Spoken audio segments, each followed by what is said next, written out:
Now we're just staying quiet. Yeah. Okay. Hello, everyone. Welcome back. Today, I'm very excited because today it's a topic which is very close to my heart. I mean, Queen in itself is something where we are striving to help women get jobs and get them financially independent.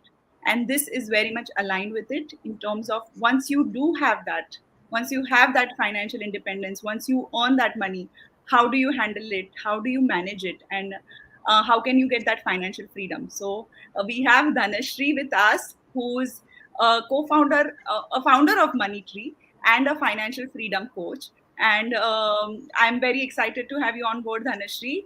I would love to hear more about you and what you do at Money Tree. Thank you. Thank you so much, Neha. I'm glad to be here. And I've been looking up the work that you guys have been doing. And I think it's commendable because this is a space that somebody needed to hold for women. So, yeah, I'm looking forward to this conversation. As far as I'm concerned, I am a finance professional. I did my CA and then did MBA.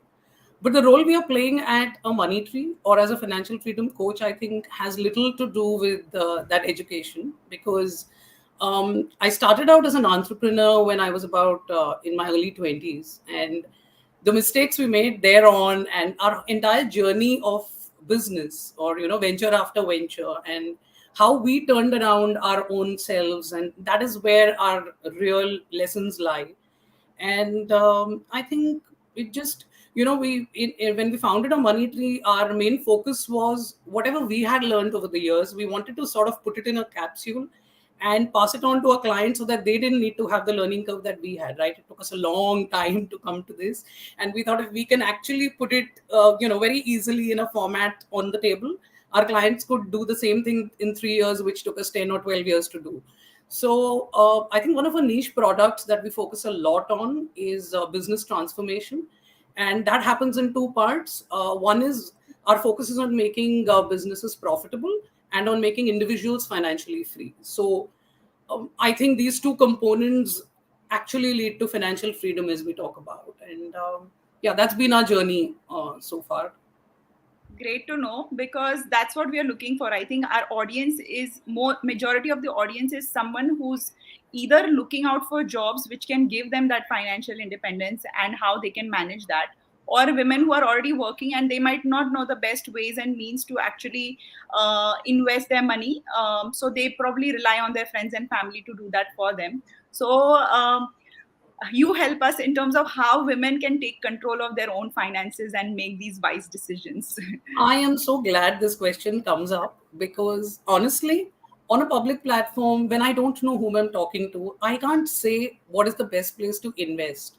But I think let's go back before that, right? So, one of the main reasons women are a little scared or give their power away, especially to the men in their lives, is because they think they'll make bad decisions and then they think they'll get blamed for it, right? So, most often girls are raised to believe that it's better somebody else takes the decision because we function a lot out of fear or guilt or these kind of things, and then we are also happier leaving it to somebody else. So the first thing I would say is, before we talk about where you can invest, think about it that if you want to take your power back, right, firstly upskill yourself, learn from wherever you can. So somebody can give you great advice, you can listen to everyone, you can put all of that together, but if you have to process it and you have to take a decision, it means you have to continuously keep your learning curve high. Today, in your hand phone, you can have all the information that you ever require, right?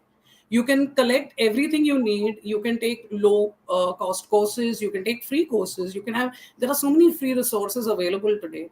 So if stocks interest you, if businesses interest you, if doing a venture at home is of interest to you, if creating passive income is of interest to you, if you want to understand more about SIPs or mutual funds, if you just want to understand money or how people are becoming financially free, it's all in your phone out there. You don't need to talk to I mean, Exactly. and friends and family is not what you talk to. If you want to, you can get into groups where you actually have people who know something about something talking.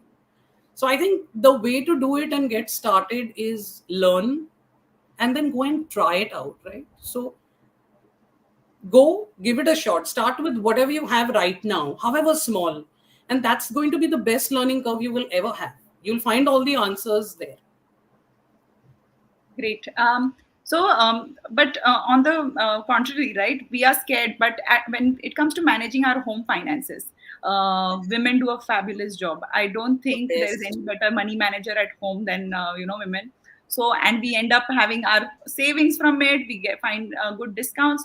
So I feel it's already inherent in us. It's just the Yes. matter of taking those bigger decisions as well, which we are a little scared of. What do you think? I mean, Yeah, um, I think homemakers are in fact the best money managers you'll find. I can say that from my personal experience by what I've seen around also. And they can do everything. It's magical how they can do, with whatever they get in the month. You have fees getting paid, you have extracurriculars for kids happening, you have savings, you have entertaining people, you have guests, you have everything going on. It is just that when you have to step outside the house and take a decision which you think will impact your family and you, that is the point when the fear steps in. Homemaker space, everybody is already doing a good job, I think. yeah. Mhm. So, what would be your suggestions and strategies to manage the money? If yeah, So one of the main things I feel, which women are already doing when they are managing their house, you can do it when you're investing also, is, opportunity cost is a concept which sounds very technical, but it's a very simple thing. Whenever you have, if I have 1,000 rupees with me and I'm spending that 1,000 today, I know when I say yes to something, I'm saying no to something else. Every homemaker already knows that. No, we're already doing that. That applies. The same principle applies for your spends outside the house, for your investments outside the house also. When we function from this space, what really happens is I will always think and be able to make quick decisions on my input output ratio. And I think that kind of, like even in investment, if I have a 10,000 rupees to invest, how do I know where I should be putting it? A friend tells me stocks में डाल दो. Somebody else tells me अरे नहीं stocks में नहीं डालना, वो सिर्फ बैंक में ही रखना, because stocks is risky. How do you as an individual teach yourself to evaluate how much risk you want to take? That is where the opportunity cost concept is going to come in. So one of the first strategies is make it a habit to take every decision, personal or professional, or if you're trying out something professionally, to take, if I have this $1,000 or this whatever amount with me, what is my optimal decision? Because yes, this 1,000 once spent is the same unit is not coming back. And it's not a feeling of lack. Okay, I know I'll get 1,000 tomorrow also and day after also, whatever. So it's not a feeling of lack. It's a feeling of knowing that this particular unit of resource I need to optimize for myself. The other is, I think, it's a very well-known formula. The reason why I say if you just look it up, everyone finds it, is the 50-40-10, right? So any amount that comes, if you know mentally that you demarcate it into three parts, one which goes towards your expenses, which is, your necessities and maybe a little for contingencies. The other is the component which is your savings or your investments. Your savings become investments, right? That's what you're able to invest. And the third smaller component, which is 10%, is absolute emergencies, which we keep aside, which are obviously are going to come unannounced. And I like to remove another 10 from this 40. I like to make it 50, 30, 10, and 10, where that additional 10 which I remove is for living your life, feeling like you're living a good life, right? Because you'll do 50, 40, 10, you'll reach in your 60s, and then you look back and feel, yaar, sab sahi kiya, paisa bhi hai, but there may be certain things you can't enjoy which you could enjoy when you were 40 or 30. So that 10% is another element. So 50, 30, 10, and 10. I Keep like this that. in a I think, manner. Sorry? yeah, that's a great point that we need to live for now as well. As much as we can plan for retirement and we can save. So this, I like the ratio of 50, 30, 10, 10. That's definitely something I'm going to try myself. But coming to savings and then retirement, right? So Yeah. how to make these financial plans for retirement? What is what is it You that know, one do? Yeah. so I think each of us have different requirements. How what we anticipate we would want when we are at retirement. Firstly, retirement has become much later as compared to our previous generations. People used to retire at 58 or 60, but now a lot of people are working well into their 60s, even nearing 70. So what is the time frame that you would like? So time is the first component where a person, if you're in your 20s or if you're in your 40s or you're in your 60s, your plans are going to differ, obviously, because the time you have to get there is different. So that is the first component you need to evaluate. Where are you at? How much time do you have? How many years do you have to actually get to that point, what you are working for, right? The second is the returns. So we have, there was a time when in India, especially, we had bank interests, on fixed deposits and term deposits Yeah. used to be like close to 12%. And a lot of seniors used to bank on that, really. I mean, their houses, especially in middle class, their houses used to run on that interest. Today it is 6%. And some bonds give you 5%. So it's like halved. So that's something nobody can depend on anymore. Having said that, it is also the safest. So when you talk of returns, you have to look at the concept of how much of a risk appetite do you have. So if you're younger, if you're in your 20s, you have a lot of time and you have risk appetite. For the simple reason that you can make mistakes. You have a lot of time for correction and getting it back on track. You might want to play a middle path if you're in your 40s or 50s, getting nearer to that time. So you So have diversify a little bit is you would have to. But again, like I say, if you come from a background where you've got assets already, you're stable, your necessities are taken care of, and now what you're aiming for is the growth, then you can take more risks. But if you're somebody who's still looking at buying your first home in your city, then obviously that it changes. So risk comes from, you can have a 5 to 6% rate of interest, or like in an FD or term deposit. On the other end, you have 20+% of returns also coming from some of the very contemporary modern day kind of investments, but which are very high risk. So again, risk and returns will go in the same direction. We have to understand that. And the third is the amount that we will be able to keep aside over this period of time. So if you're planning for a 20-year period, what is it that we can invest per month or per year today? And what do we anticipate that it will become? Because inflation is also on the rise always, right? So how much will we be able to? When we have these three elements clear in our head, I think it is, it's like making tea. If I know I like it this way, I know how much water or sugar or tea or milk that I want to put into it, but I have to understand what the ingredients are. If I don't know that, then it's a blind game. So I think if these three components are in place, we are pretty much so, and we know how they work. So when you suggest these strategies, right? Are you suggest if because most of our audience is married, right, and they also have a partner. So some of the decisions might be made jointly. Some of the decisions are individually just made by the the male of the in the couple, or in yeah. the family, the head of the family. So, for women, do you think it's absolutely important for women to have their own personal finances being managed by themselves, or is it okay for them to go along with the flow?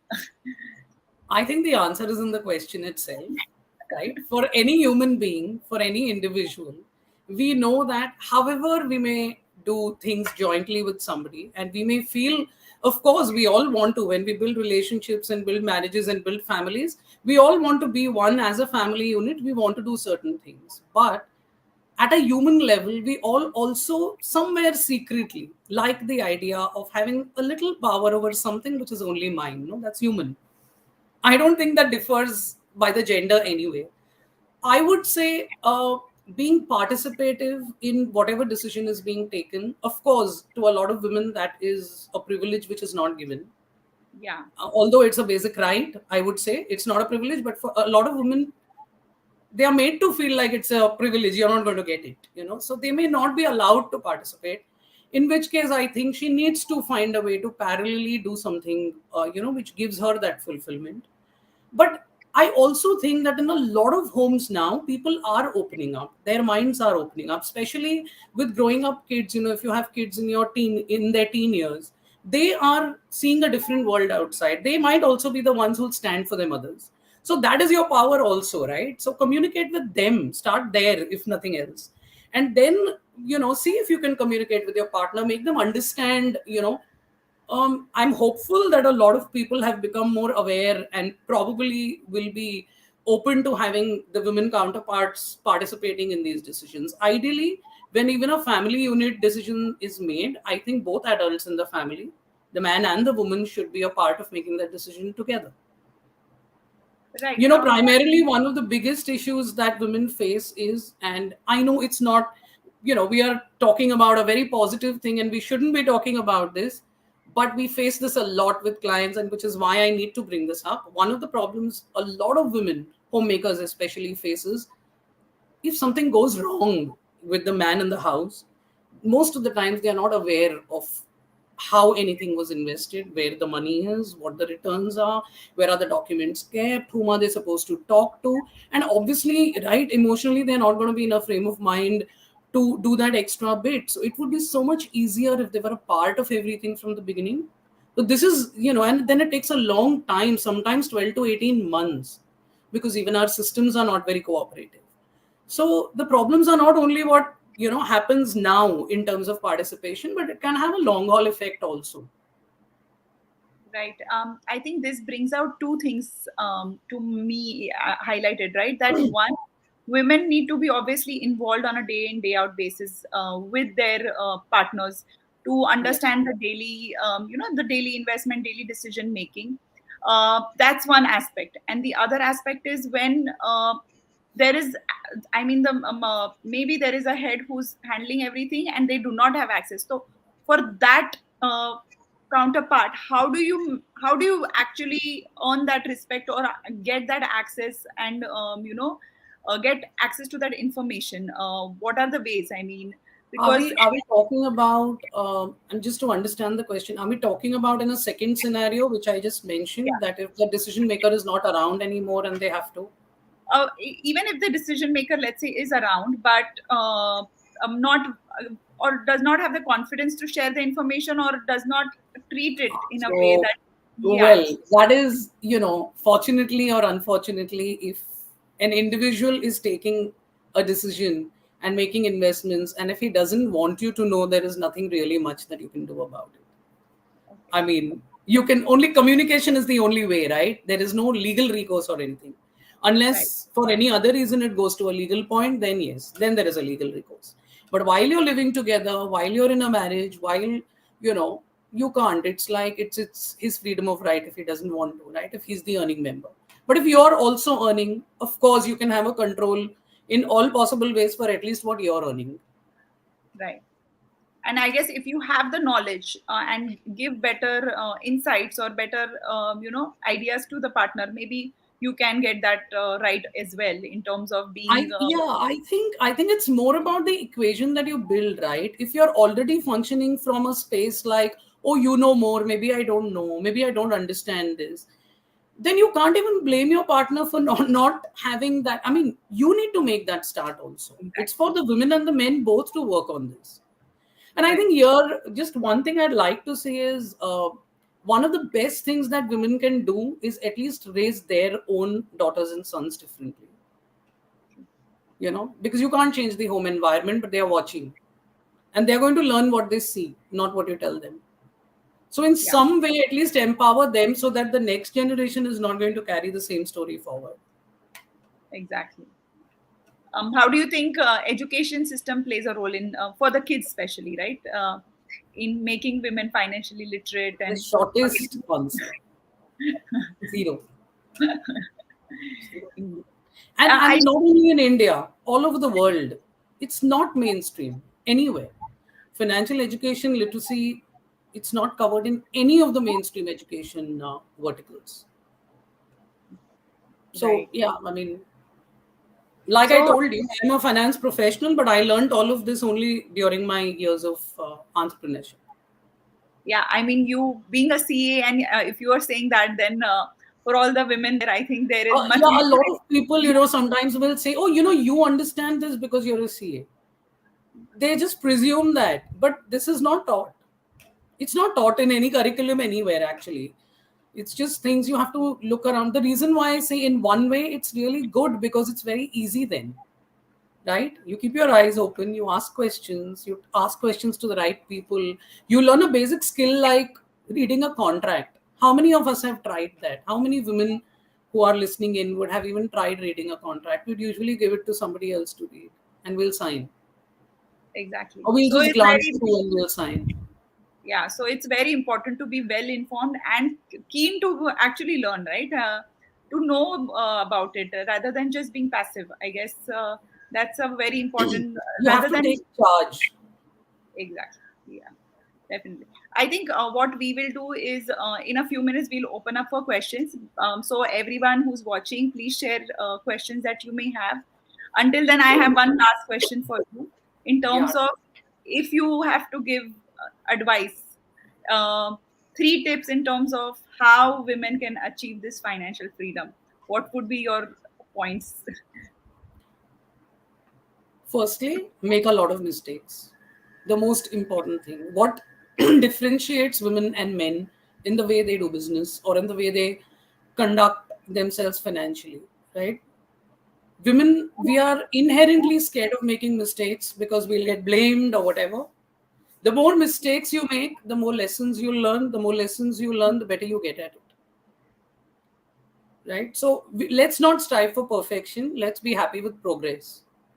So most of the times we will keep waiting for something, no, I won't do it now. When I know it enough, then I will try. It's not required. Men don't do that. Yeah. Yeah. So we can just so make mistakes so that you learn lessons yourselves.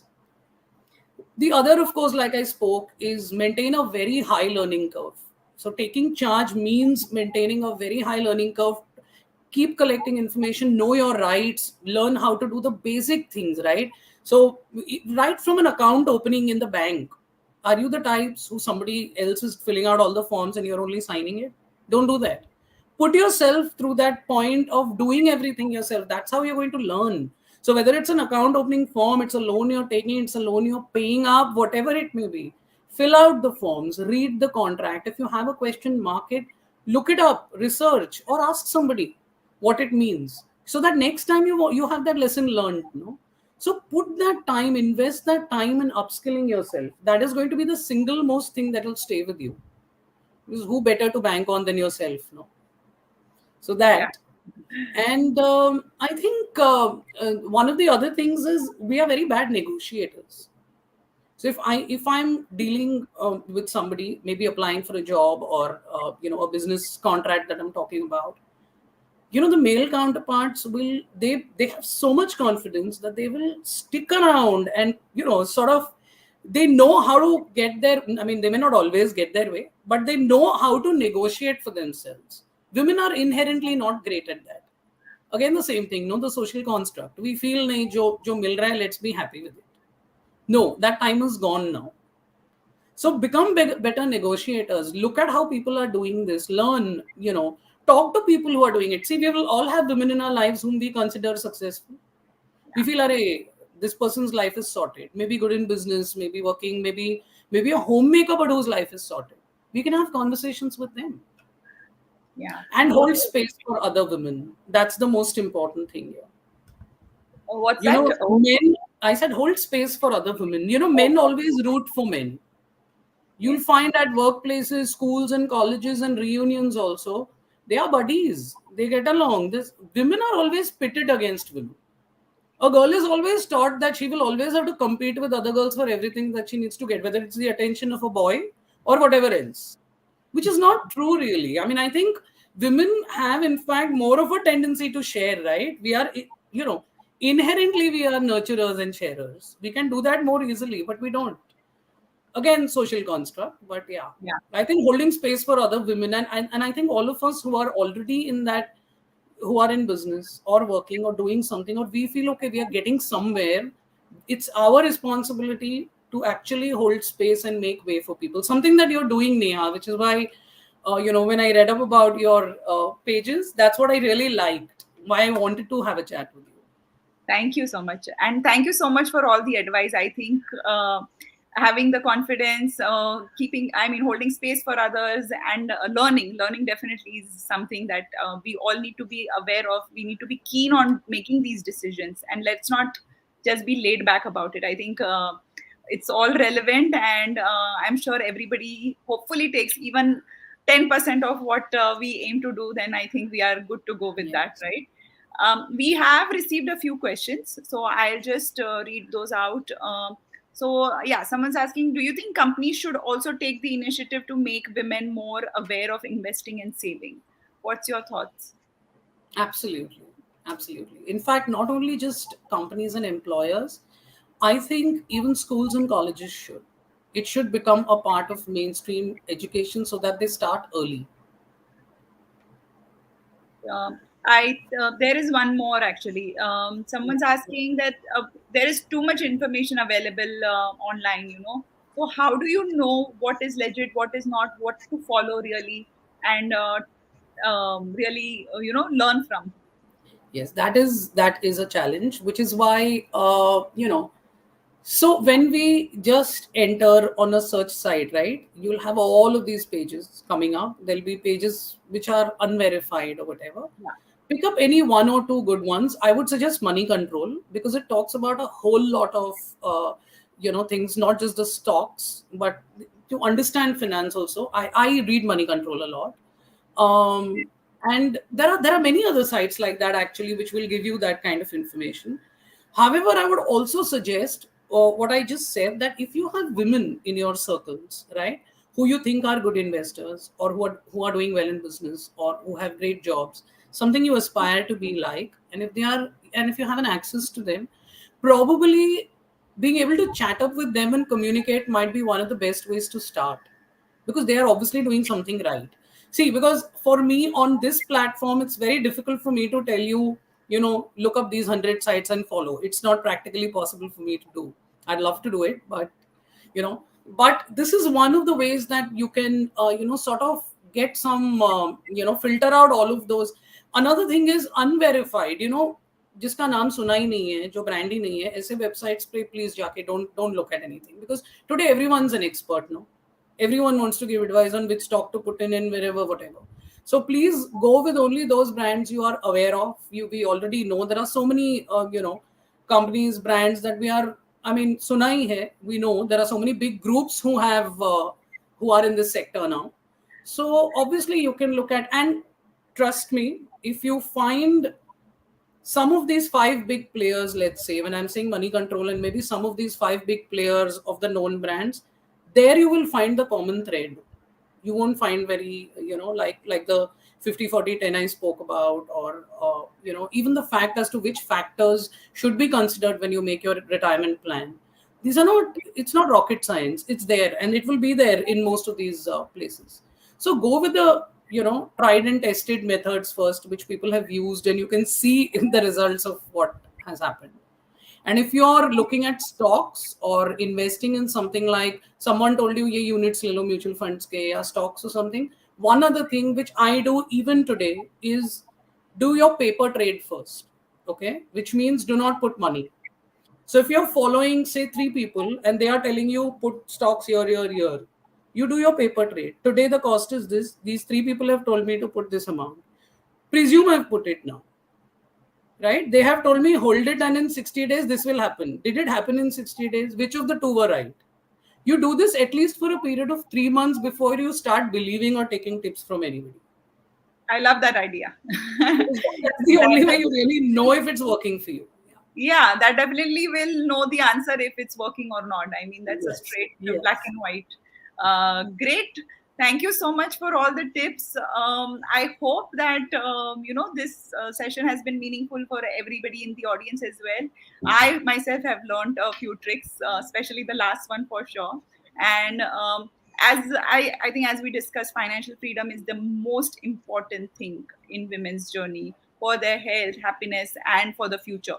So hope everybody attains the financial freedom, or at least takes the first step towards it. So thanks, Dhanashree.